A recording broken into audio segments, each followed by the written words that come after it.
ఒకవేళ ఈరోజు నీ జీవితంలో లోతైన స్థలముల్లో అగాధ జలముల్లో చిక్కుకొని పైకి లేవలేని పరిస్థితులని ఉంటే, నీ దేవుని సామర్థ్యం ఎంత గొప్పది అంటే, ఆయన తన చెయ్యి చాపి, బలీయమైన తన బాహువును చాపి నిన్ను పైకి లేవనెత్తి ఉన్నత స్థలాల్లో దేవుడు నిలబెట్టగలడు.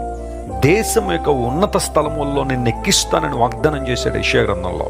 దేవుడు వాగ్దానం నిలబెట్టుకుంటాడు, ఎందుకంటే ఆయన ఉన్నతుడు కాబట్టి. చాలామంది తెలియక యేసు ప్రభుని నమ్ముకున్న వాళ్ళు మతంలో దిగిపోయారు అనుకుంటారు.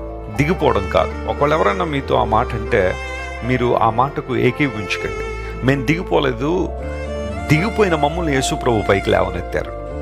కీర్తనకారుడు అదే అన్నాడు కదా, నేను ఒకప్పుడు నాశనకరమైన గోతిలో జగటగల దొంగ ఊబిలో దిగిపోయి ఉన్నప్పుడు దేవుడు నన్ను పైకి లేవనెత్తి బండ మీద నా అడుగులు స్థిరపరిచాడు. ఏంటా బండ? క్రీస్తే ఆ బండ. యేసు క్రీస్తు ప్రభు మనకు పునాదిగా ఉన్నారు. ఆయన మీద మనం స్థిరంగా నిలిచి ఉన్నాం. ఇది ఎంత గొప్ప అనుభవం. నిన్ను లేవనెత్తగలిగిన దేవుడు ఆయన సింహాసనం అత్యున్నతమైన సింహాసనం.